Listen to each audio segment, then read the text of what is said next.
6장 1절에서 3절 말씀입니다.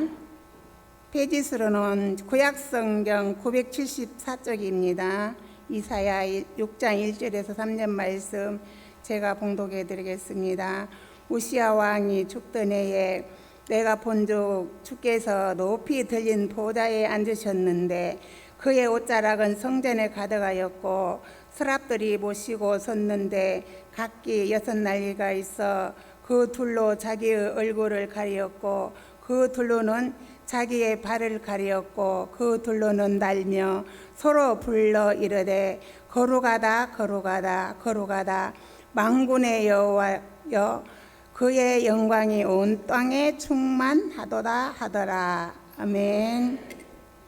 멀리에서 오신 목사님이십니다. 미국에서 여기까지 먼 걸음을 하셨습니다.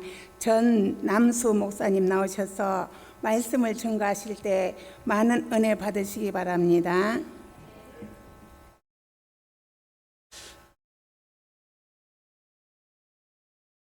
잠시 기도하겠습니다. 자비로우신 아버지 하나님, 이제 말씀 앞으로 나아갑니다. 말씀 받는 장이 되는 모든 것을 제하여 주옵시고 내 평생에 마지막 설교 말씀을 듣듯이 그렇게 듣게 하옵시며 또 나 들으라고 주시는 하나님의 음성이라 믿고 믿음으로 수납하여 또 주 앞에 아름다운 열매로 영광 돌린 저희들 되게 하여 주옵소서. 부족한 종의 모습은 십자가 뒤에 감추어 주시곤 합니다. 예수님 이름으로 감사하며 기도드리옵나이다. 아멘. 할렐루야. 옆에 분들 인사합시다. 잘 오셨습니다. 참 잘 오셨습니다. 은혜 받읍시다. 네, 은혜 받으면 다 되는 줄로 믿습니다.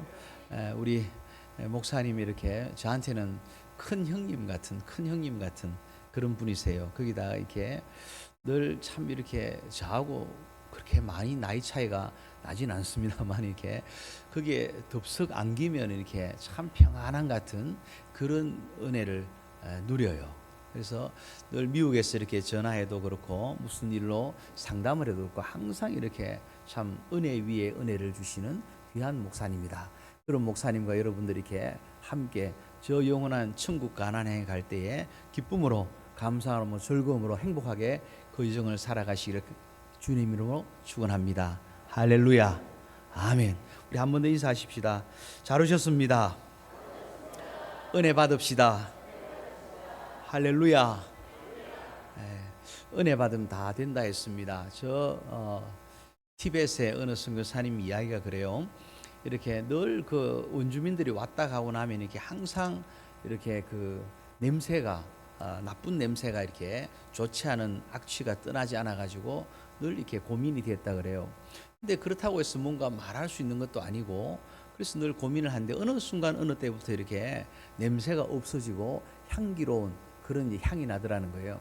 이유를 알고 보니까 이렇게 저들이 은혜 받을 때가 있었다는 거예요. 은혜 받고 나니까 씻고 올 줄도 알고 옷도 깨끗하게 입고 올 줄 알고 그러면 은혜 받고 나니까 이게 말하는 것도 달라지고 또 이렇게 걸음걸이도 달라지고 뭐 이렇게 모든 것이 변화되더라는 거예요. 그래서 우리가 하나님 백성으로 살 때에 거룩한 열정, 소망이 있잖아요.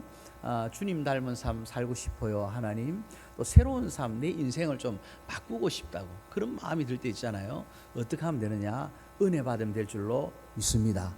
할렐루야. 저 여기 영주 봉화라는 곳에 이렇게 김기홍 장군 해병대 그 장군님이 고향이 거기인데요. 이분이 이제 예수를 믿었는데 이렇게 뭐 집에서 핍박이 심해가지고 교회만 갔다 오면 아버지가 이렇게 막 이렇게 지게 짝대기로 막 이렇게 때리기도 하고 막 난리를 하셨다 그래요. 그래서 꼬맹이 어릴 때 이제 또 교회를 갔다 왔는데 집에 들어가지를 못하는 거예요. 집에 들어가면 이렇게 또 혼이 나야 되니까. 그래서 이제 봉화 그 얼마나 꼴짝입니까? 거기 느럭바위 위에 이렇게 누워가지고 이렇게 하늘을 보면서 기도를 했다는 거예요. 뭐냐니까 인간답게 살고 싶어요, 주님. 예, 인간답게. 또 그 다음에 이렇게 저 비행기가 막 날아가는데 비행기를 보면서도 그랬다는 거죠. 하나님 저 비행기 타고 저도 5대양 6대주를 좀 다니며 복음 전하고 싶어요. 그랬어요. 이분이 이제 나중에 거기서 해군 사관학교를 가게 되는데 해군 사관학교를 가서 이렇게 장군이 돼요. 월남전에 막 가서 공을 세워 가지고는 그런 다음에 이분이 나중에 또 신학을 해 가지고는 또 미국으로 이렇게 집회를 오시는데 늘 항상 이렇게 오시면은 해병대 구호가 뭔지 아시죠? 특전사는 안 되면 되게 하라. 해병대는 뭡니까? 안 되면 될 때까지. 그래서 미주에 4,000개 교회가 있는데 교회마다 전화를 해가지고 내가 주의 말씀을 복음을 전하고 싶습니다. 그래서 그냥 웬만하면 그냥 한 번으로 끝날 텐데 안 되면 될 때까지. 그래서 계속해서 전화를 했더니 거의 뭐 저희 교회도 한 3번 오셨는 것 같아요.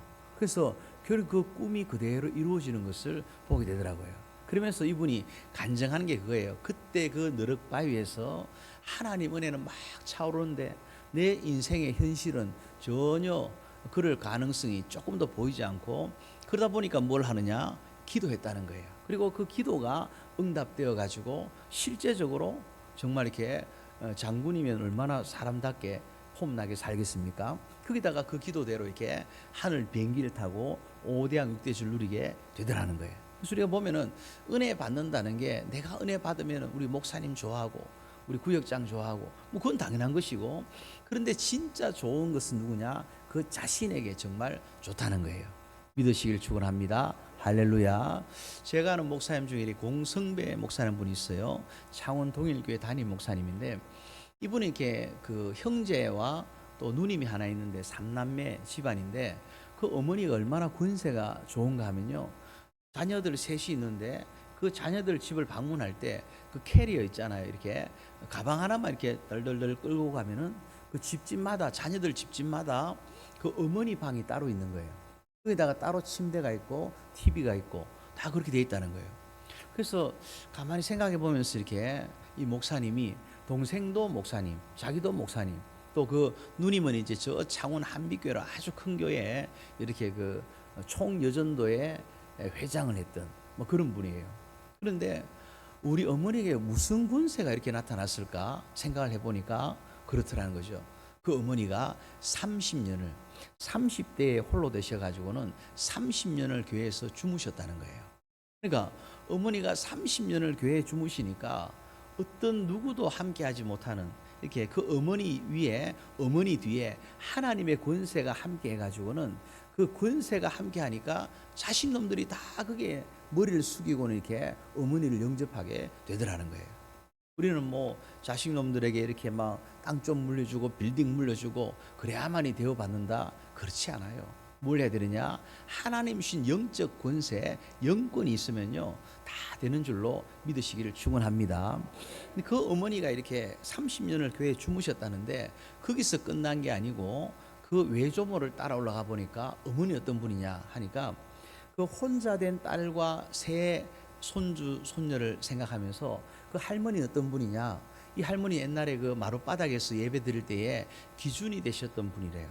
그러니까 이 그 할머니가 와서 딱 앉으시면 마룻바닥에 딱 앉으시면은 그 옆으로 이제 여자분들이 착착착 앉으시고 건너편으로 남자분이 착착착 앉아가지고 예배가 시작이 이렇게 됐다는 거예요. 그러니까 그 어머니 그 외할머니죠. 그 외할머니 다 돌아가신 다음에 이렇게 보니까 할머니 앉으셨던 그 자리가 시커멓게 변해 있더라는 거예요. 마룻바닥이. 왜 그러냐 보니까 하도 울어가지고 하도 교회에서 울어가지고 이 염화나트륨이 떨어져가지고 이렇게 검게 시커멓게 이렇게 변색이 된 게 사진으로 보여지더라는 거예요. 왜 그랬을까요? 딸이 30대에 혼자 돼가지고 세 자녀를 키운다 할 때 그게 얼마나 고통스러운 겁니까? 그러다 보니까 그 고통 속에서 주님 전에서 주무시면서 울고 또 울었더니 하나님이 은혜를 주셔가지고 그 복을 받는다는 거예요. 그래서 지금도 그 공성배 목사라는 분의 바로 아파트 위층에는 그 어머니가 본집이 있으시고 그 다음에 또 자녀들마다 집집마다 방을 갖다가 준비해 놓고 계시더라라는 거예요. 그래서 이제 그분에게 하시는 말씀이 뭐냐? 여러분도 정말 이렇게 그런 권세가 있으려면 뭘 해야 될까요? 많이 우셔야 되는데 잘 울음이 안 나온다 싶으면요 손가락으로 눈을 찔러서라도 눈을 좀 눈물을 흘리셔야 됩니다. 그래갖고는 이 눈물이 권세가 상당해요. 엄청납니다. 그러고 보니까 외조모 로이스와 어머니 유니게로부터 사랑하는 아들 디모데가 난 것 아니겠습니까? 그런 은혜가 폭발적으로 차고 넘치는 우리 늘푸른 교회 되시고, 또 우리 특별히 레베카, 우리 리브가 전도회가 되시기를 주의 이름으로 축원합니다. 할렐루야.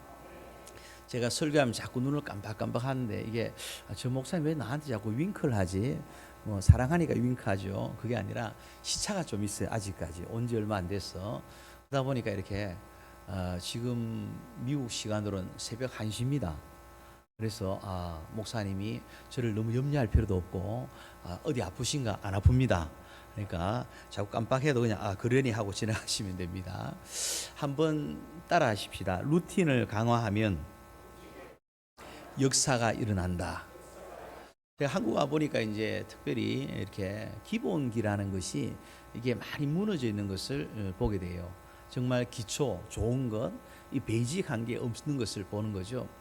명견이라는 거 있지 않습니까? 풍산깨, 뭐 진돗개처럼 명견과 잡종견을 뭐라 하는가 하니까 우리 고향에서는 똥개라고 말해요. 그래서 이 잡종견인 똥개와 명견의 차이가 뭐냐 하는 거예요. 차이는 딴 게 없어요. 이렇게 이 명견은 집중력이 좋다는 거예요. 집중력이. 무엇에 집중이냐? 주인의 말에 집중력이 뛰어나가지고 아무리 맛있는 소고기 스테이크가 있어도 그것을 덤벼들질 않아요. 주인이 먹으라 하기 전까지는 침을 흘릴 뿐이지 덤벼들지 않아요. 그러나 똥개는 어떻습니까? 쥐약이라도 배만 부르면 일단은 안 죽으면 먹고 보는 게 똥개 스타일이라고 이렇게 말하게 되는 거죠. 그럼 이렇게 이 명견이 왜 명견이냐? 어떤 뭐 스코틀랜드의 세바스찬 가문의 멧돼 손이 돼가지고 이 강아지가 어떤 DNA가 틀려가지고 그래서 그러면은 됐느냐? 그게 아니라는 거예요. 무엇이냐? 훈련이 됐다는 거예요. 예를 들면 이렇게 소파 위에 이렇게 강아지가 올라오면은, 또 침대에 올라오면은 내치는 거예요. 아무리 이쁘고 귀엽고 사랑스러워도 너는 개의 위치를 지켜라. 그래가지고는 항상 그 자리를 지킬 수 있는, 그리고 이게 자꾸 내치고 또 내치고 하다 보면은 이 개가 깨닫는 거예요. 뭘 깨닫냐? 내 주인이 좋아하는 게 뭐고 내 주인이 싫어하는 게 뭔지를 깨달아는 거예요. 그래서 뭘 합니까? 아무리 내가 하고 싶어도 먹고 싶어도 주인이 싫어하면은 나 안 해. 예. 그리고 내가 아무리 싫어도 주인이 해라고 하면은 달려갈 수 있는 그 강생이, 그게 뭘까요? 이게 이제 명견의 특징이라 말하게 되는 거예요. 근데 마찬가지로 사람을 개에 비유해서는 그렇지만 요즘 보니까 뭐 사람이 자신을 개와 동급으로 많이 하더라고요. 신방을 갔는데 이렇게 권사님이 우리 집에 애 밥 주러 가야 된다는 거예요. 저 권사님 무슨 애가 있나 싶은데 어느 날부터 이렇게 족보가 이상해지더라고요. 그 강아지가 딸내미가 돼가지고 우리 애 밥 줘야 된다고 해요. 참 희한하죠. 하나님 정하지 않았는데 어떻게 사람이 강아지와 이렇게 인척 관계를 맺을 수 있는지 잘 모르겠어요. 개는 개고 사람은 사람이, 사랑스럽지만 그러나 위치를 지켜주는 게 좋아요. 넘어서지 아니하도록. 사람을 좀 개에 비유해서는 그렇습니다만 이렇게 명견 같은 사람이 있어요. 어떤 사람일까요? 하나님이 쓰시는 사람이 있어요. 하나님이 좋아하는 사람이 있어요. 하나님이 쓰실 만한 그런 복 주실 만한 사람이 있어요. 누굴까요? 하나님 싫어하면 나도 싫어하고 하나님 좋아하면 나도 좋아하는 것. 내가 아무리 좋아도 하나님 싫어, 하나님이 노하면은 하지 않는 것. 이게 바로 뭐냐? 이렇게 하나님이 쓰시는 사람의 특징이다. 그런 베이직이 됐다고 말하는 거예요. 무엇으로 가능할까요? 훈련으로 가능한 거예요. 한번 따라합시다. 훈련 받으면 아름다워진다. 네, 우리 김연아 선수 있지 않습니까? 이렇게 그분이 몇 번 뺑뺑이를 몇 번 돌았을까요? 수없이 뺑뺑이 돌았을 거예요. 그러다가 거기에 이제 드레스 옷을 입혀가지고 나가니까 금메달을 따고 오는 것 아닙니까? 훈련되니까 아름다운 거예요. 성경도 마찬가지입니다. 제가 영어 이름이 이제 데이빗인데 다윗이죠, 다윗. 그래서 이 다윗이 왜 하나님이 이렇게 좋게 보시느냐? 성경을 보면은 남자한테 쓸 수 없는 말인데 쓰여진 말이 아름답다는 말이에요. 저는 그 말이 너무 좋아가지고 이렇게 제가 영어 이름도 데이빗을 지을 뿐 아니라 제 방 책상에도 이렇게 아름다운 전남수 목사 이렇게 적어놨어요. 신약에 가면 뭐라 되어 있습니까? 마음에 합한 사람이다. 내가 다윗을 보니까 내 마음에 합한 자라. 이걸 거듭 강조해서 말하고 있잖아요. 하나님 마음에 합한 사람, 하나님 보시기 아름다운 사람, 왜 그럴까요? 훈련이 됐다는 거예요. 하나님이 싫어하면은 그가 아무리 복마전 같이 이렇게 광야에서 쫓김을 당해도 그 사울을 죽여버리면 끝나는데 하나님이 노하니까, 하나님이 기름 부음 받은 종을 해칠 수 없다. 하나님의 뜻이 그것이니까 나는 당장 이 사람 끝내고 내가 도망자 신세를 끝내고 왕이 되고 싶다는 거예요.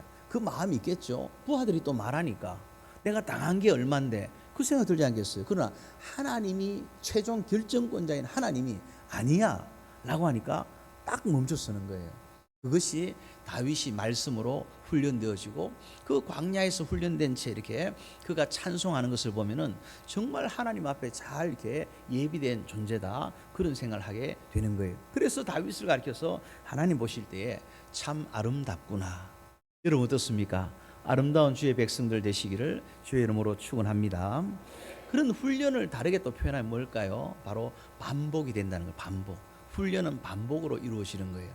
반복하는 것을 두려워해서는 좋은 사람이 될 수가 없는 것이죠.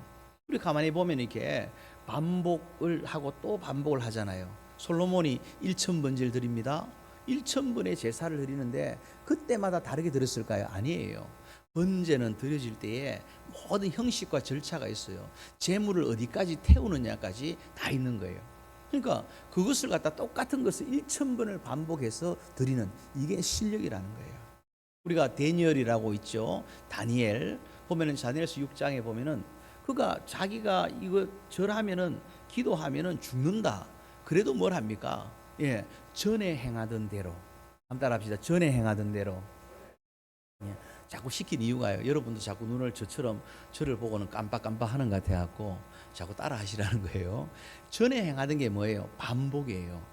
하루 3번 예루살렘이라는 창문을 열고서 거기서 이렇게 기도했던 그대로 그냥 계속해서 반복이 이루어지는 것을 말하는 거죠. 반복이 잘 될 때 훈련이 되고, 훈련이 될 때 하나님 앞에 쓰임받는 인생이 된다 믿으시기를 축원합니다. 그런데 죄 많은 인생은 훈련받는 것, 반복하는 걸 싫어해요. 민수기 21장을 가보면요, 이렇게 우리 한번 이렇게 저 21장 4절 한번 읽어보십시다. 시작.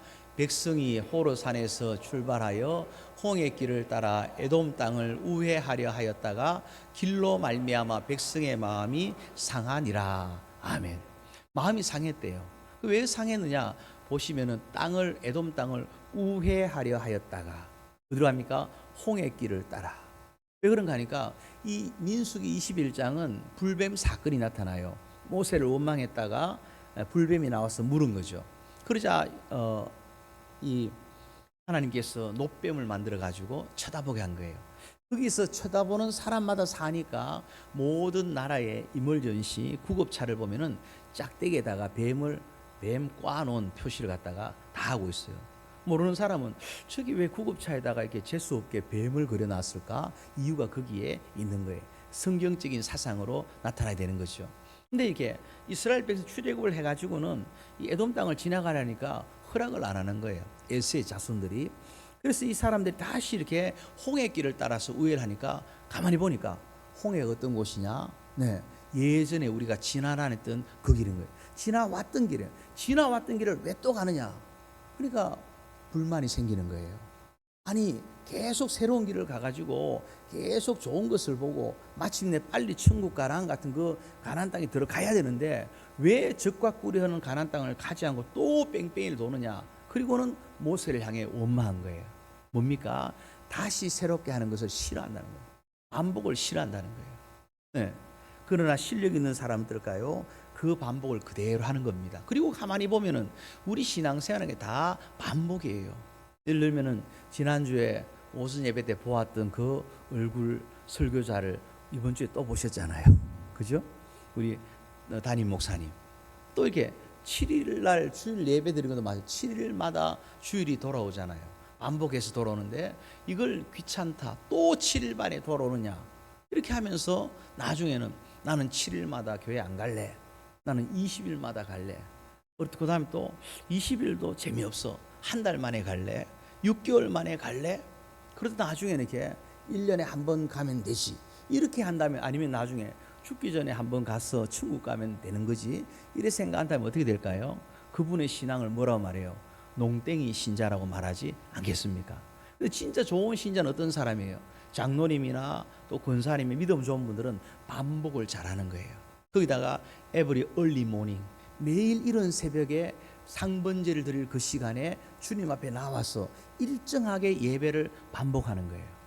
또 7일마다 일정하게 반복하고 수요일마다 반복하고 그 반복이 잘 될 때 훈련이 되고 훈련이 될 때 양이 쌓여서 질이 나온다고 마침내 하나님이 쓰시는 축복의 은혜가 폭발하는 것을 보게 될 줄로 믿습니다. 앞서 말씀드린 그분도 마찬가지죠. 그 권사님 또 따님 위해서 기도하는 것도 매일 반복하는 거죠. 매일 내가 교회에서 잔다는 거예요. 그리고 가만히 보면은 하나님이 그 반복의 명수라는 것을 알게 돼요. 어제 해가 떴는데 오늘은 하나님이 심심해가지고 뭐 제때 안 뜨고 해가 그럼 오후에 띄운다든지 그렇게 하는 게 없잖아요. 하나님이 일정하게 해를 띄워가지고 우리에게 새로운 삶의 찬스를 주시듯이 우리로 하여금 그렇게 되기를 원하고 계신다는 거예요. 믿으시기를 축원합니다.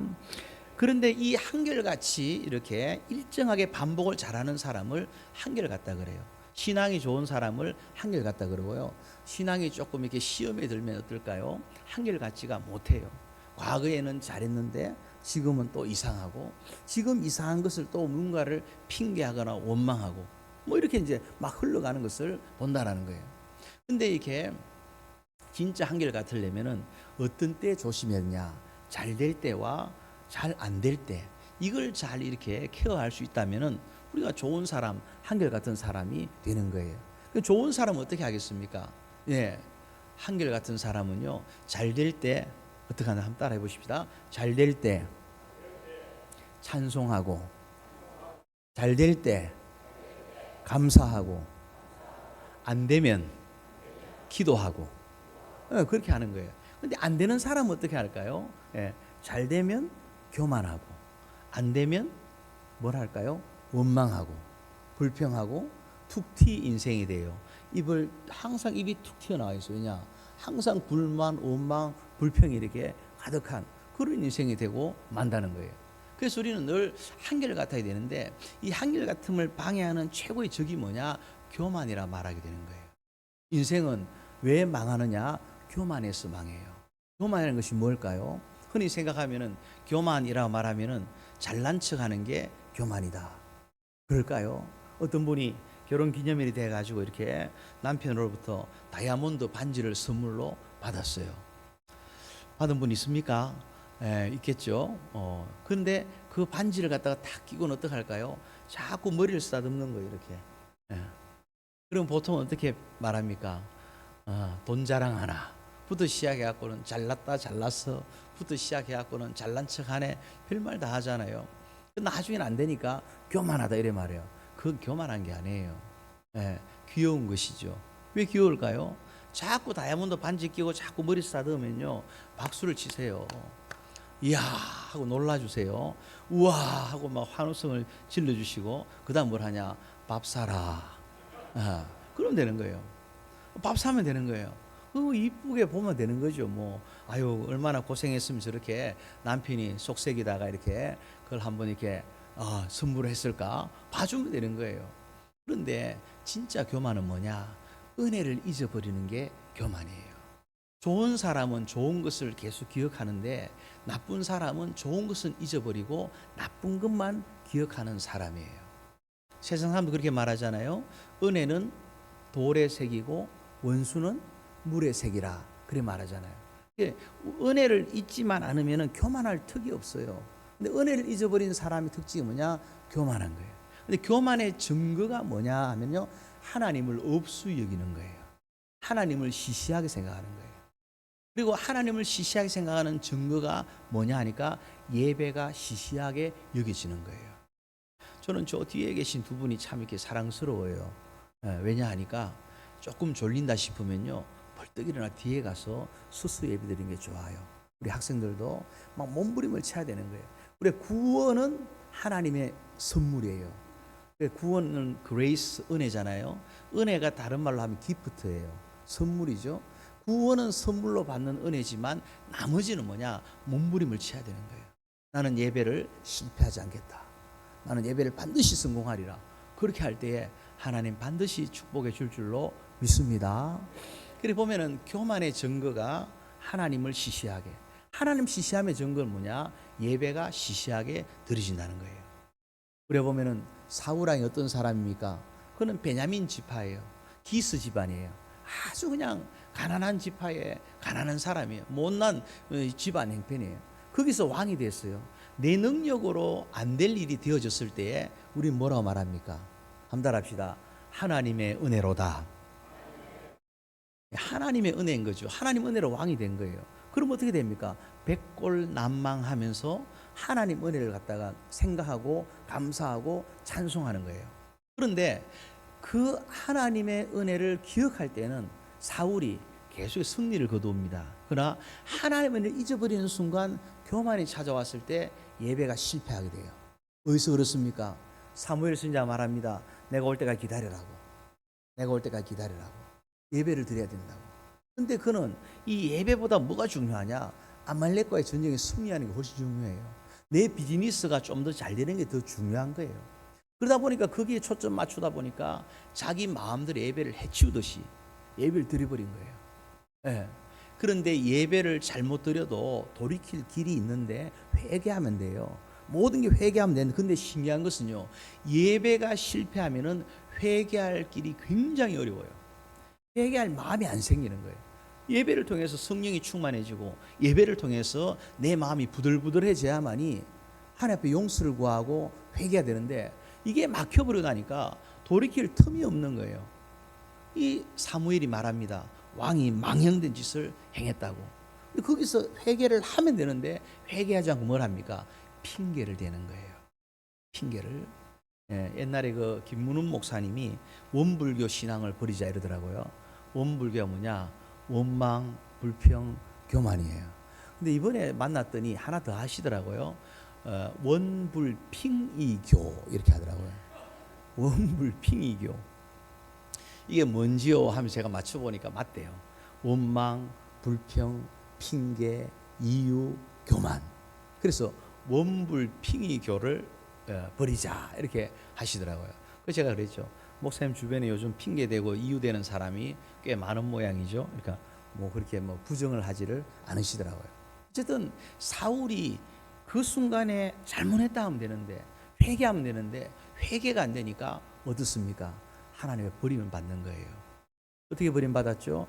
그가 길보아 산에서 죽을 때에 세 아들과 한 동시에 죽음을 맞이합니다. 그리고는 막둥이는 어떻게 됩니까? 쩔뚝발이가 되는 그런 일이 나타나게 되는 거예요. 돌이키지 못하고 거기서 또 끝나는 게 아니라 이 사울왕이 죽었을 때 시신이 목이 잘린 채 벳산 성벽에 턱하니 걸리는데, 그 성지순례를 가보면은 그 죽은 길보아 산과 벳산 성벽 사이에 개울이 흐르고요. 그 개울 사이를 갈 때에 장례를 잘 치러 갔을까요? 아니에요. 질질 끌고 갔을 거예요. 하나님 한번 버리시면 무섭습니다. 근데 하나님은 버리시는 분이 아닌데 어떻게 한 분이냐? 회개하지 않으면 버리시는 거예요. 잘못할 수 있습니다.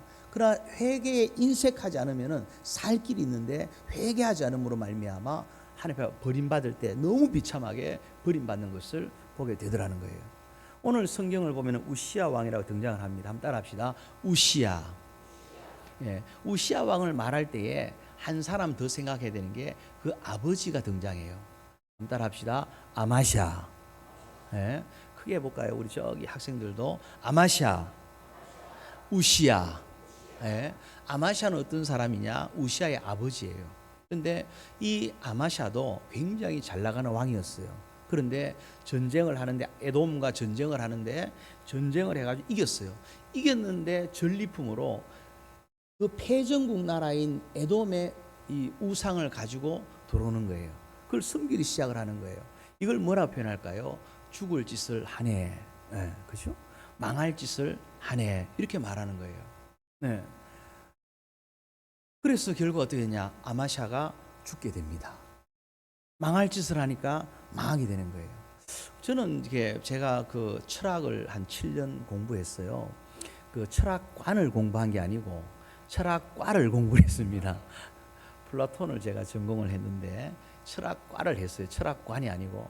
근데 저는 사람을 보면 좀 보여요. 무섭습니까? 왜 보이느냐? 하나님의 원리는 너무 심플해요. 단순해요. 예를 들어서 시편 1편에 뭐라고 말해요? 복 있는 사람은 악인의 길을 쫓지 아니하고 죄인의 길에 서지 아니하고 오만한 자리에 앉지 아니하고, 그죠? 그럼 내가 거기 피하고 그것을 가지 아니하고 항상 이렇게 시냇가의 심기운 나무처럼 주의 전에 뿌리를 내리고 살면은 복 있는 사람의 길을 가는 거예요. 하늘이 아무리 넓다고 비행기가 지 맘대로 가는 거 없어요. 그러다가 격추를 당하죠. 네. 바다가 아무리 넓어도 배가 자기 마음대로 가다가는 어떻게 될까요? 암초에 걸려 무너지는 거예요. 인생이 프리윌이라고 자유의지가 있지만은 내가 뭐든지 내 마음대로 할 수 있다. 맞아요. 그러나 마음대로 해보세요. 어떻게 될까요? 예, 결과가 좋지 않은 것을 보게 되는 거예요. 그래서 우리가 할 수 있다고 다 하는 게 아니에요. 해야만 되는, 하나님 기뻐하신 길로 될 때에 가능한 거죠. 예를 들면 어떤 분이 제게 와서 말합니다. 목사님, 어느 집사님과 제가 이렇게 동업을 하려고 하는데 괜찮을까요? 물어요. 그럼 제가 답을 하죠. 어떻게 답을 기도해 보세요 이렇게 하는 게 아니라 저는 됩니다 정확하게 말합니다. 왜 그럴까요? 그 동업하는 집사님이 새벽 기도도 열심히 하고 또 주의 교회에 충성하고 또 열심히 봉사도 하고 그런 분이면 하나님 어떻게 할까요? 그분의 복 주지 않겠습니까? 그죠? 그 하나님 복 주시는 그분과 손을 잡고 일을 한다? 당연히 복이 임하는 거죠. 그런데 그 반대의 길로 가면은 복이 임하지 않죠. 그럼 또 사람은 이렇게 굉장히 하기 때문에 이유를 달죠. 아, 목사님, 그 신앙 좋은 그분인데도 얼마 전에 가게 망했어요. 이래 말해요. 꼭 안 되는 케이스를 끄집어와서 얘기를 하는 거죠. 그럼 제가 말합니다. 잘 망한 겁니다. 아니, 목사님, 그게 무슨 말입니까? 예, 구멍가게가 망해야지 대기업을 이루지 않겠습니까? 그냥 구멍가게 이대로 조싸우니 하고 있으면 언제 대기업을 하겠습니까? 그래서 하나님이 그분이 잘 되기를 하나님 원하시는데 잘 될 길을 가는데 때로는 막히는 그 자체도 이게 걸림돌이 아니고 디딤돌이 돼가지고 올라가게 될 것입니다. 말하게 되는 거예요. 그리고 그것을 가지고 남을 판단하는 게 아니라 나의 가는 길을 보면은 내가 가는 이 길이 하나님 복 주실 만한 길인가? 복 주실 만한 짓을 하고 사는가? 복 주실 만한 말을 하고 사는가? 이게 정확하다면은 걱정할 필요가 없어요. 하나님께서 모든 것을 그의 때에 그의 방법으로 이루실 줄을 믿기 때문인 줄로 믿습니다. 할렐루야. 네, 그렇게 너무 심플하잖아요. 아마샤가 죽을 짓을 하니까 죽은 거예요. 망할 짓을 하니까 망한 거예요.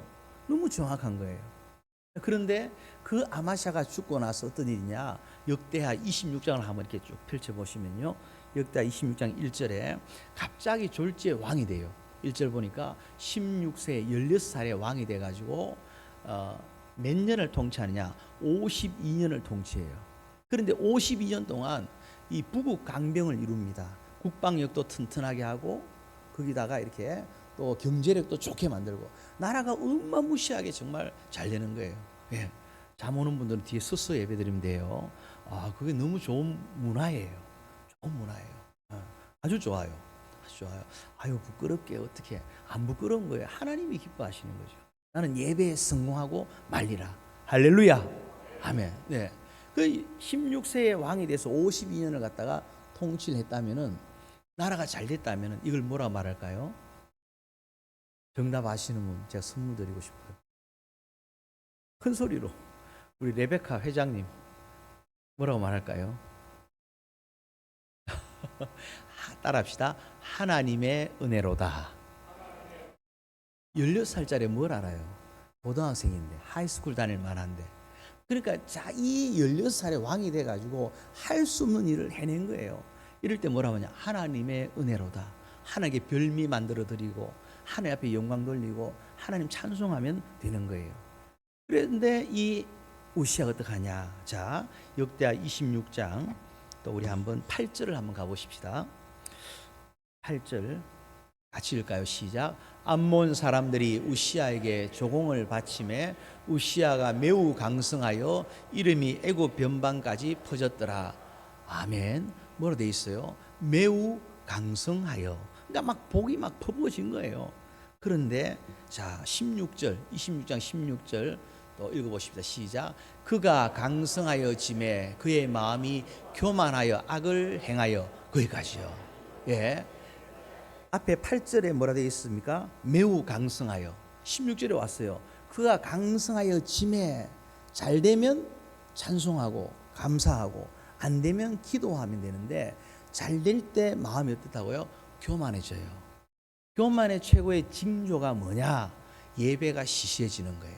자, 그 다음에 그의 하나님 여호와께 범죄하되, 그 읽어보십시오. 시작. 곧 여호와의 성전에 들어가서 향단에 분향하려 한지라. 아멘. 이 사울왕처럼 또 죽을 짓을 하는 거예요. 뭐예요?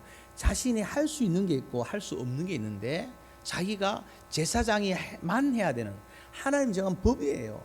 제사장이 해야 될 그 향단을 자기가 제사를 지내려고 분향하려 덤벼든 거예요. 어떨까요? 망할 짓을 한 거죠. 그러자 어떻게 됩니까? 하나님께서 그를 20절 말씀 같이 읽읍시다. 시작. 대제사장 아사랴와 모든 제사장이 왕의 이마에 나병이 생겼음을 보고 성전에서 급히 쫓아내고 여호와께서 치심으로 왕도 속히 나가니라. 아멘. 하나님이 그에게 그를 치셨다 그래요. 하나님은 치시는 분입니다. 이걸 갖다가 너무 중요한 말인데 조심해야 될 말이에요. 함부로 써서도 안 돼요. 왜냐? 이거는 어떤 사람이 뭔가 어려움이 생겼다, 하나님이 치셨구나, 굉장히 잘못하는 거예요. 왜냐? 하나님 앞에 예수님이 우리에게 오셔서 한 일이 뭐냐? 죄의 정죄함을 풀어주는데, 하나님이 치셔서 저랬다라고 말할 때 그건 뭡니까? 정죄하는 거예요. 정죄는, 예수님은 죄로부터, 정죄로부터 풀어주시는 분인데, 내가 어떤 누군가를 정죄하게 되면은 내가 예수님을 어게인스트 하는 거예요. 예수님을 대적하는 거예요. 예수님의 십자가 사역을 무력화시키는 거예요. 그런데 저 말은 누구에 쓸 수 있냐? 성경을 보면서 하나님만이 쓰시면서 자신에게 쓰면 좋아요. 예를 들어서 차량 접촉 사고가 나도 아이고 오늘 되게 재수 없네, 이래 말하지 않고 뭐라 말합니까? 아, 내가 요즘 새벽 기도를 좀 빠졌더니, 내가 하나님 앞에 예물 생활이 불분명했더니 내가 이렇게 하나님 나를 치시는가, 이래 생각할 수 있다면은, 자기에게 적용할 수 있다면은 그 사람은 복 있는 사람의 길을 간다 믿으시기를 축원합니다. 네, 그렇게 생각하는 거예요. 그런데 하나님께서 이 우시야 왕이 잘못된 길로 가니까 치셔서 죽게 만듭니다. 그가 마지막까지도 나병이, 문둥병이 낫지 못하고 죽어지게 되는 거예요. 이게 뭐냐? 26장 이사야 6장 1절에 나오는 우시야 왕이 죽은 후에, 우시야 왕이 죽던 해라는 그 상황을 말하는 거예요. 그러니까 이 상황이 어떤 상황입니까? 하나님이 그 나라 왕을 쳐버린 거예요. 하나님의 징계, 하나님의 심판이 임한 거예요. 거기다가 이제는 그 잘 나가던 부국 강병하던 그 왕이 죽었다. 우리로 말하면은, 옛날에 제가 국민학교 때 대통령이 시해 당했을 때에, 서거했을 때에 집에 가면은 막 태극기 안 걸면 잡아간다는 말도 있었어요. 1979년도에 그런 일이 있었잖아요. 그런 것처럼 저런 분이 돌아가시면 어떻게 되지? 그런 것이 들 정도로 우시야 왕이 죽었다, 하나님이 치셔서 죽었다, 하나님께 벌을 받았다, 이렇게 한다면은 도저히 막 상상할 수 없는 두려움이 밀려오는 거예요.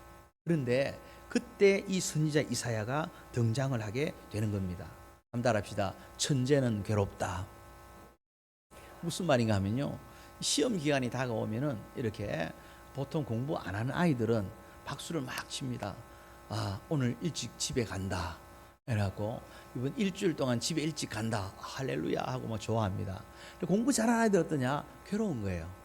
또 밤을 새면서까지 저 상을 받는 기쁨을 위해서 몸부림을 쳐야 되고, 안 들어가는 걸 외워야 되고, 막 그러면서, 실제로 그런 것 같아요. 막 뛰어내리는 아이들 참 안 됐는데, 그런 아이들도 공부 잘하는 애들이 그러지, 뭐 그냥 남을 내가 있어야지 1등도 빛나는 거 아니냐, 이런 애들은 별로 모르죠. 예. 천재는 괴롭다. 예. 그런 것처럼 선지자도 마찬가지예요. 말씀을 아는 사람일수록요, 세상을 보면서 괴로워요. 왜냐? 하나님이 통치하시는 법이 보이니까, 하나님 이 나라를 어떻게 할지 보이니까, 하나님 기뻐한 일을 행할 때에 하나님이 좋아하셔서 축복하시는데, 그렇지 못한 길로 나라가 흘러가는 걸 볼 때 마음이 아픈 것을 갖다가 보게 되는 거예요. 이사야는 더하죠. 왜냐? 하나님이 그를 갖다가 특별히 불러서 세우셨기 때문에. 그런데 그 이사야가 그런 우시아가 주던 그 해에 그가 어디에 있느냐? 어디에 있습니까? 1절 6장 1절을 보니까 성전에 와 있는 거예요. 우리 한번 따라합시다. 위기의 때에 어디 있느냐? 몸이 중요합니다. 예. 위기가 찾아왔잖아요. 이스라엘에. 그럴 때 그가 주의 성전에서 발견되는 게 중요했다는 거예요. 우리는 흔히 이렇게 어려움 생기면은, 힘든 일 생기면은 바람이나 쐬러 가야지 이래 말합니다. 괜히 조심해야 돼요. 바람 쐬러 갔다가 바람 들어올 수가 있습니다. 그 바람 빼려면 얼마나 힘든지 몰라요. 목사님 저도 마찬가지입니다. 어디 뭐 휴가 당해서 휴가로 어디 뭐 갔다가 오면요, 그거 다시 원위치 하려면 좀 몸서리를 좀 칠 때가 있어요. 몸부림을 칠 때가 있어요. 몸을 하나님의 교회에 두는 것이 너무너무 중요해요. 제가 이렇게 우리가 그 예배를 드릴 때 신령과 진정으로 예배 드린다 하잖아요. 근데 신령과 진정이 뭐예요? 신령과 진정이 그냥 자기가 알아서 신령과 진정이 하나님 예배로 드려지는 겁니까? 그게 아니죠. 이 신령과 진정이 나라는 몸을 가지고 함께 가서 예배를 드릴 때에 신령과 진정의 예배가 올려지는 것을 본다라는 거예요. 할렐루야. 네, 좀 더 설명하면 이런 겁니다. 제가 이제 미국에 오피스에 이렇게 있으면은 어떤 집사님 찾아와요. 그래서 이제 얘기를 합니다. 목사님을 사랑합니다. 목사님을 존경합니다. 목사님을 참 좋아합니다. 그 다음 뭘 하냐? 그런데 다음 달에 제가 아틀란타로 이사를 가게 되었습니다. 이래요.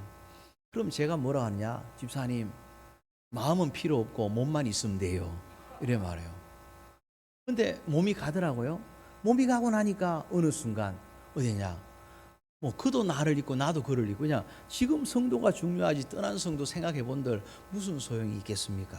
그냥 뭐 좋은 소식 들려면 좋고 그렇지 않으면 안타까울 따름이지. 중요한 건요, 몸이 있으면 다 있는 거예요. 제가 옛날에 그 미국 간 저는 한 24년이 이렇게 되는데요.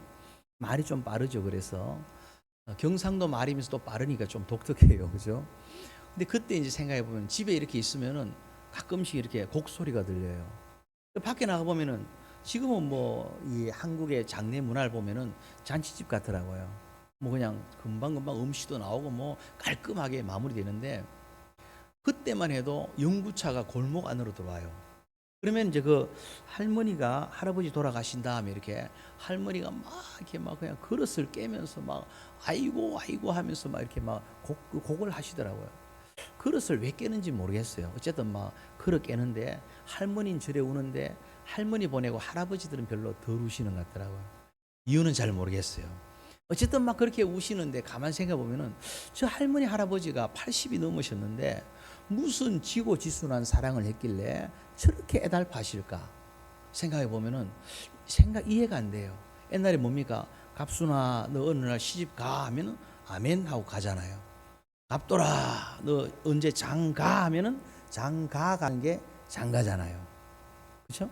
그렇게 하다가 첫날 밤에 처음 얼굴을 보는 거예요. 그걸 보면은 얼굴이 너무 잘생기고 키도 크고 하면 할렐루야 하고 살지만은, 그렇지 않고 반대라 하더라도 헤어지지 않고 하나님 뜻이 있게 하고 그냥 그렇게 붙어 사시는 거예요. 그러면서 그렇게 사랑으로 만나지 않은 불구하고 지금은 막 그냥 이렇게 뭐라 말합니까? 만나지 마 하면 아버지 엄마를 버릴지라도 그놈을 버릴 수 없습니다 하고 막 담타 넘어가서 만나서 결혼하는데 나중에는 성격이 달라서 못 살겠습니다 이래요.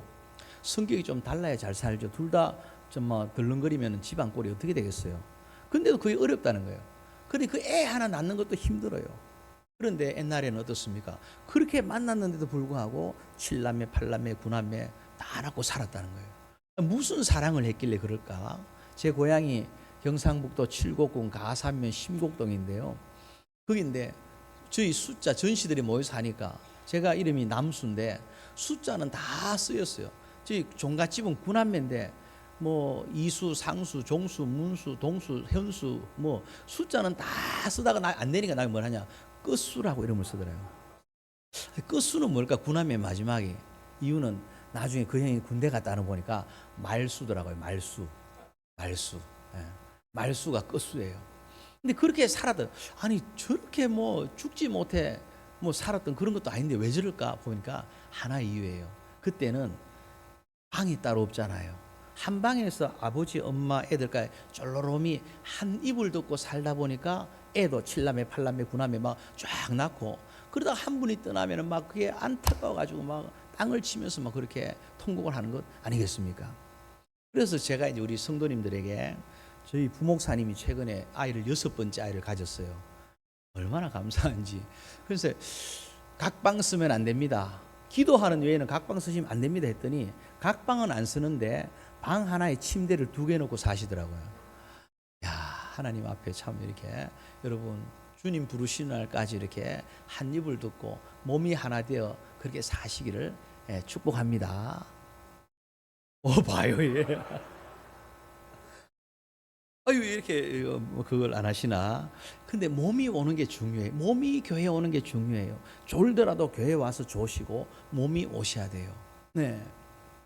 옛날에 복음이 처음 들어왔을 때 조선 땅에요.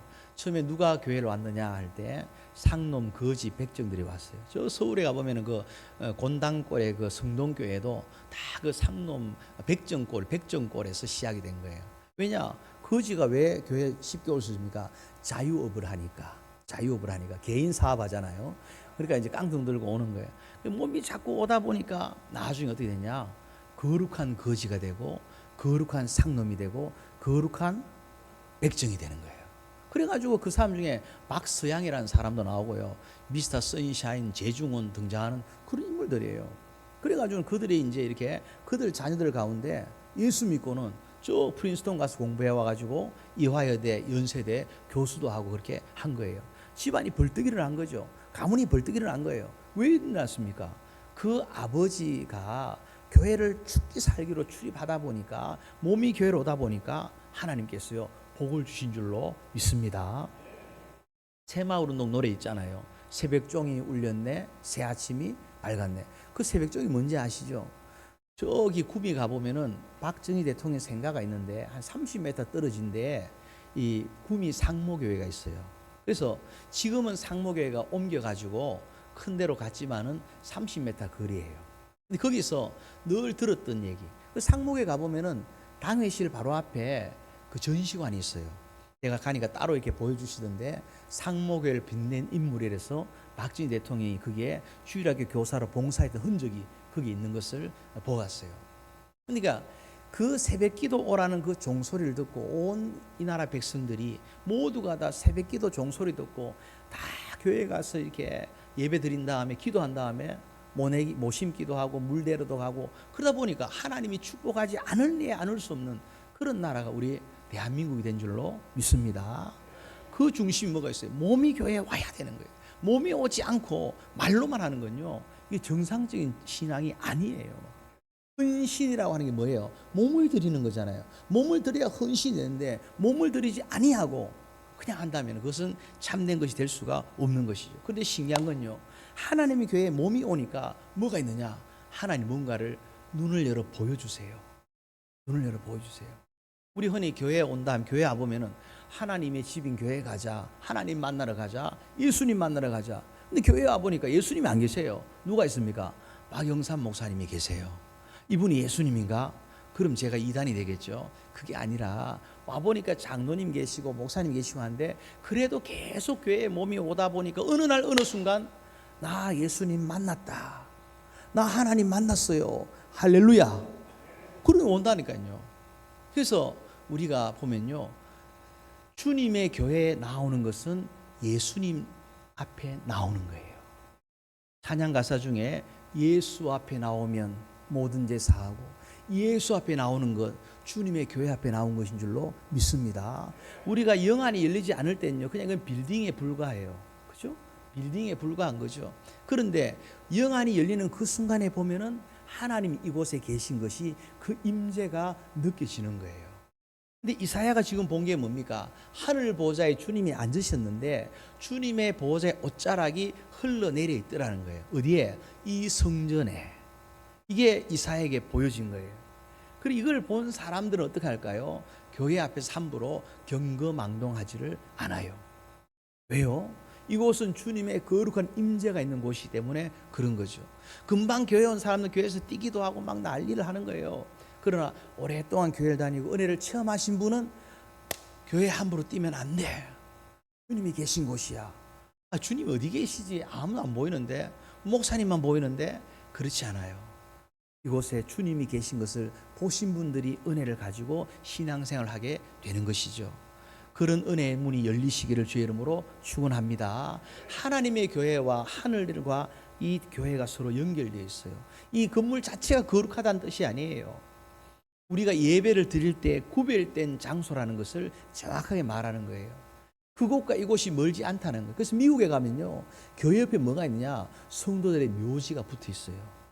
한국 같으면은 혐오 시설이라고 막 뭐라 하겠죠. 미국은 그렇지 않아요. 그곳과 이곳이 멀지 않고 이곳이 저 하늘과 연결되어 있다는 것을 알기 때문에 죽으나 사나 눈이 오나 비가 오나 하나님의 교회로 나왔던 거예요. 옛날에 저희 그 조모 같은 경우에도 새벽기도 가려면 어떡하냐, 버선을 2개 집어넣잖아요. 눈이 오면은 그렇게 해서 새벽기도 가가지고는 버선 갈아 신고 다시 오잖아요. 그렇게라도 나는 하나님의 교회로 가야 되겠다. 왜냐? 그게 하나님의 임재가 있기 때문에 그런 거예요. 근데 이사야가 보니까 또 뭐가 있습니까? 주님의 옷자락이 보인다 그래요. 주님의 옷자락이 뭡니까? 12해 동안 혈루병 든 그 여인이 이렇게 주님의 옷자락을 잡았어요. 어떤 일이 있습니까? 12의 혈루병이 떠나가는 것을 본다는 거예요. 주님의 옷자락은 주님의 능력을 말해요. 주님의 임재를 경험한 사람은 그의 능력도 또한 경험하게 될 줄로 믿습니다. 할렐루야. 그래서 하나님의 교회를 사랑하고 교회에 붙어 사는 이 중고등학생들, 청년들, 하나님 반드시 복을 주세요. 저는 뭐 중고등학교 때 그리 큰 교회가 아니었어요. 그런데 우리 선배들하고 뭐냐, 방학이 되면은 여름에 이렇게 성경 한 권 떼려고 가고, 또 후배들 중에 교회를 잘 안 나와요. 그러면 화장실들 불러가지고는 짝대기로 줄을 쭉 끊고는 OX 해가지고 하나님 계시냐 안 계시냐 택해라. 하나님 계십니다 하면 엎드려 뻗쳐라. 이래 교회 안 나오는 만큼 막 맞기도 하고 두들기 패기도 하고 그런 시대가 있었어요. 근데 그런 시대가 좀 그립기도 해요. 왜냐? 이게 도대체 요즘 신앙생활이 뭔가 싶어요. 예수 잘 믿는 사람도 이게 근본이 뭔지를 잘 몰라요. 저는 한국 와보니까 어떤 젊은 아이들이 이렇게 옷을 입었는지 안 입었는지 막 엉덩이를 막 흔들며 춤을 추고 그래요. 근데 그렇게 하면은 돈을 많이 번대요.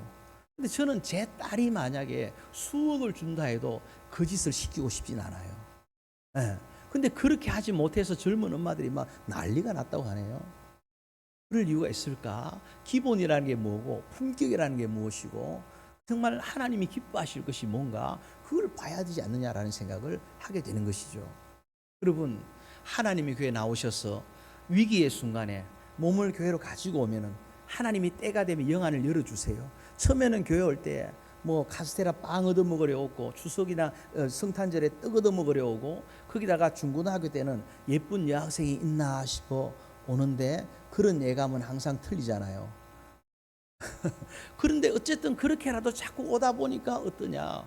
그래서 나중에는 저희 때는 이렇게 좀 참한 우리 여고생 우리 동기는 이렇게 안내를 맡겼어요. 왜냐? 거기 제일 앞에서 가지고 이렇게 새로운 새 가족이 오면은 반가운 얼굴로 맞이하라고. 그렇게라도 예수 믿는 친구들도 있더라고요. 어쨌든 막 그렇게 해서라도 어쨌든 교회에 오도록 이렇게 한다는 거죠. 그래서 교회에 오다 보니까 어떤 일이 있냐? 조직에 몸을 담그고 나중에는 목사도 되고 선교사도 되고 그 교회의 기둥 같은 장로님도 되고 그래가지고 신앙이 자라는 것을 봐요.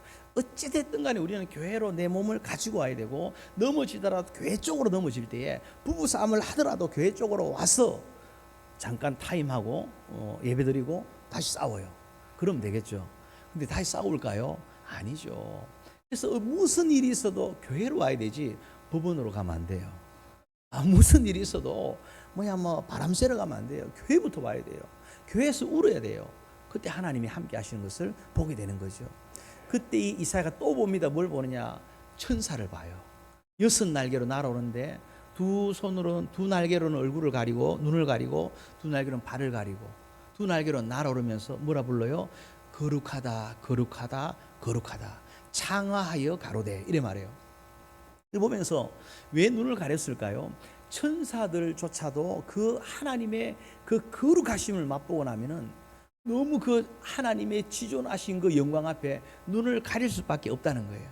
발은 왜 가릴까요? 발은 어느 곳인 다니기 때문에 좀 이렇게 여러 가지가 묻어 있다, 더럽다는 걸 상징하는데 천사가 더러우면 얼마나 더러울까요? 날아다니는데. 그런데 그런 천사들조차도 하나님의 거룩을 보고 나니까 뭘 하냐? 내가 부끄럽다고 이렇게 발을 가리는 거예요. 이게 하나님의 영광이에요. 이 하나님의 영광을 체험한 사람은요, 살아가는 방식이, 살아가는 내용이, 삶의 결정이 다 달라져요. 우리 창고 같은 게 있잖아요. 창고에 유리창을 통해서 빛이 들어오면은 먼지가 뭐 조금밖에 안 보이는데 그게 햇빛이 쫙 들어온다 생각해 보세요. 햇빛이 그냥 선명한 햇빛이, 정오의 빛이 쫙 들어오면요, 먼지 투성이라는 게 보이는 거예요. 하나님의 거룩하신 앞에 딱 섰을 때에 뭘 하느냐, 하나님께서 보여주시는 그 빛으로 말미암아 내 영혼의 죄가 생각나게 돼요. 이걸 회개라고 말합니다. 그래서 이사야가 뭘 합니까? 우시아 왕이 죽었는데 자기가 회개하고 있어요. 화로다 나여 망하게 되었도다. 기준이 다른 거예요. 내가 세상에 도덕적으로 잘못된 거 없고, 나는 신호등도 잘 지키고, 사람이 이렇게 없다 그냥 신호등을 패스하지도 않고, 나는 나름 정직한 사람인데 그 수준이 아니에요. 하나님의 조명 앞에, 일루미네이션, 그 빛의 조명 앞에 쫙 서게 될 때 내 모든 것이 다 죄성이라는 게, 생각하는 것, 말하는 것, 행동하는 것, 그 숨은 죄악들이 다 들어가는 거예요. 어거스틴 같은 경우에는요, 그 고백록을 보면은 어릴 때 엄마 젖꼭지 깨문 것까지도 회개했다 그래요. 차원이 다른 거죠. 그럼 회개를 많이 하면은 잘못한 걸 용서를 빌어야 되는 그 교무실에 끌려간 학생 같은 것이냐? 그게 아니에요. 회개하면 할수록 어떠냐? 깨끗한 그릇이 되게 하셔가지고 하나님 그 위에 좋은 것을 담아주신 줄로 믿습니다. 아무리 좋은 불란스 요리도 개밥 그릇에 닿으면 뭐가 돼요? 개밥이 돼요. 오늘 개 얘기를 많이 하네요. 개밥 그릇이 돼요. 개밥이 돼요. 그러나 우리가 깨끗한 그릇이 담지 않으면 아무리 좋은 것도 의미가 없어지는 거예요. 그래서 누구든지 저 성전문을 열고 들어올 때마다 예수 그리스도의 피 뿌림을 받고는 뭘 하냐? 내가 주님 앞에 회개합니다라고 축축한 마음을 가지고 주님 앞에 나아오셔야 한다는 거예요. 그래서 기도에 눈물이 마르지 않는 사람, 하나님 전에 울 수 있는 사람은 복 있는 사람이에요. 어느 여배우가 이렇게 자기가 너무 힘들고 어려울 때 뭘 했느냐, 상을 딱 받았을 때 하는 말이에요. 힘들고 어려운 그 순간들마다 하나님의 교회에서 울었습니다, 이래 말이에요. 그 울음을 하나님이 외면하지 않으신다는 거죠. 우리가 주님 앞에 나올 때마다 우는 사람들, 우리 청년들이 있는데 누구를 배우자로 맞이하느냐? 네, 할아버지가 재력이 있는 사람, 뭐 있으면 좋긴 하겠죠. 또 잘생긴 사람, 키 큰 사람, 뭐 그럴 필요 없어요. 네. 우리 목사님과 제가 아시안 표준이에요. 네. 뭘 봐야 되느냐? 콧물을 이렇게 흘렸다가 하면서 콧물을 한번 들이마시고 콧물을 흘렸다가 들이마실 수 있는 사람, 그런 형제를 만나야 돼요. 그런 자매를 만나야 돼요. 아니 목사님 무슨 영구 맹구를 만나는 뜻입니까? 맹수기를 만나야 됩니까? 맹순이를 만나야 됩니까? 가 아니에요. 주님 때문에 교회에서 그 구원의 은혜 때문에 기도하다가 울어본 사람, 울다 보면 콧물이 나와요. 눈에서만 물 나오는 게 아니라 코에서 물이 나와요. 그걸 다시 훌쩍하고 또 훌쩍하고 또 훌쩍해본 그런 경험이 있는 총각을 만나지 않으면요, 의미가 없어요. 그래서 믿음 좋은 사람, 그런 형제, 그런 자매를 만나게 돼야 한다는 것이죠. 주의 전에서 울어본 그것이 바로 우리를 회복으로 축복으로 만들어 갑니다. 이제 말씀을 마무리해 가면요, 그렇게 주님의 교회에 나와서 하늘 영광을 보고 하나님 옷자락을 만지고 자신의 죄를 회개했을 때 그때 말씀이 들리는 겁니다. 교회에 왔다고 설교 듣는다고 다 들린 게 아니에요. 말씀이 들린 때가 있어요. 그때가 뭐냐? 내 귓가에 하나님의 살리시는 음성이 들리는 거예요. 한번 따라합시다. 듣는 자는 살아나리라. 들으면 살아나요. 마른 뼈가 에스겔 37장에 나오잖아요. 그냥 뼈가 아니에요. 이거는 오랫동안 메말라 가지고 아무 쓸모가 없는 거예요. 그냥 아무 쓸모가 없는 그런 메마른 뼈다귀 같은 그런 존재도 말씀이 들어가고 생기가 들어가니까 일어나 큰 군대가 되었더라. 할렐루야. 지금 이사야에게 말씀이 들리는 거예요. 네 죄가 사하여졌도다. 누가 나를 위하여 갈고, 음성이 들리는 거예요. 이게 뭡니까? 사명을 주시는 음성이에요. 그러니까 뭘 해야 될지 모르는 그런 황당한, 정말 캄캄한 절망 같은 우시아 왕이 죽던 해에 주님 전에 나왔더니 주님께서 만져주시고 영안을 열으시고 귀를 열으시고 말씀이 들려지니까 그 말씀을 통해서 사명이 들어가는 거예요. 내가 하나님 말씀을 알았다. 그 다음 뭡니까? 그 그 말씀 속에 사명이 들어있어요. 내가 뭘 해야 되는지, 뭘 바라봐야 되는지, 그 사명 붙들고 나아갈 때 하나님 앞에서 캄캄한 그 인생이 새롭게 바뀌는 거죠. 이후에 이사야를 통해서 한번 따라합시다. 우시야, 요담, 아하스, 히스기야, 운요 아히라고 외우는데요. 이사야 시대예요. 이사야 한 사람의 이 선포되는 말씀 속에 이스라엘 전체가 살아나는 것을 보게 된다는 거예요. 그 시작이 어디냐? 오늘 이 말씀의 마지막 부분에 들어 있다는 거예요. 우리 교회가 사는 길이 뭘까? 지금도 이 오후에 많이 오셨는데 우리 가정이 사는 길이 뭘까? 우리 가문이 사는 길이 뭘까? 내가 사는 길이 뭘까? 내 자식놈들이 사는 길이 뭘까 할 때 아무리 캄캄하고 절망적이어도요, 우리 리브가 전도해도요, 무엇으로 시작하느냐? 오늘 말씀처럼요, 넘어져도 하나님의 교회로 넘어지리라. 교회는 단순히 그냥 하나님이 그냥 예배 드리는 것 이 수준이 아니에요. 제대로 예배 드렸을 때에, 제대로 은혜를 받았을 때에 하나님 그 한 인생을 통해서 나라를 살리는, 민족을 살리는 그 한 인생을 통해 그 가정 가문이 벌떡이라는 그런 역사가 있다 믿으시기를 주의 이름으로 축원합니다. 할렐루야. 기도하겠습니다. 자비로우신 아버지 하나님, 리브가 헌신 예배 가운데 말씀 주셔서 감사합니다. 이 말씀 마음에 품게 하시고 무슨 일을 만나도 주님 전으로 피하게 하시고 주님 전에서 발견되게 하시고 주님으로 말미암아 하나님 앞에 새로운 사명과 비전 가지고 모든 걸 회복시키시는 은혜를 누리며 사는 우리 리브가 여전도의 성도님들과 우리 넓푸른 교회 모든 권속들 다 되게 하여 주옵소서. 예수님 이름으로 감사하며 기도합니다. 아멘. 목사님 말씀 감사합니다.